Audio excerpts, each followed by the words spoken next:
Welcome to News 5 Everywhere. Bangon na sa happy morning. Ating oras mga kapatid, 6:27 ng umaga, tuloy po natin ang ating morning balita. Nasa 13 na ang nasawi sa paghulog ng isang jeep sa bangin sa Benguet noong Sabado. Ligtas na sa panganib ang driver ng jeep pero hindi pa rin ito makausap para ipaliwanag ang nangyari. Mula Benguet may report si James Beltran. Mistulang nayuping lata ang jeep na ito na nahulog sa barangay Bayoyo sa Bugyes, Benguet noong Sabado ng hapon. Wasak ang harapang bahagi nito na matagpuan sa bangin na aabot sa 80 metro ang lalim. Base sa inisyal na investigasyon, galing sa barangay na Tublang ang jeep na may sakay na 11.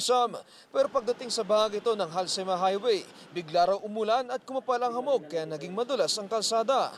Dito na raw nawalan ng kontrol ang driver. Madulas talaga pag umulan doon. Kalsada po doon medyo sigsag. Saka hindi naman masyadong sharp curve nung pinaghulugan nila. Dahil sa lalim ng pinagbagsakan, agad nasawi ang 12 sa mga pasahero nito. Kahapon na umaga, namatay na rin sa tindi na matinamong sugat si Briley Wacklin. Nauna nang binawian ng buhay ang kanyang amang si Bino at kapatid na si Kimberly. Mahirap pero kailangan akseptaran ta. Tapos na wala tayong magawa. Labis naman ang pagdadismaya ng kapitan ng barangay poblasyon na kaanak ng halos lahat ng 13 nasawi. Mahirap tanggapin Ang mga pangyaring ito ay isang pagsubok sa lahat ng namatayan, katulad namin.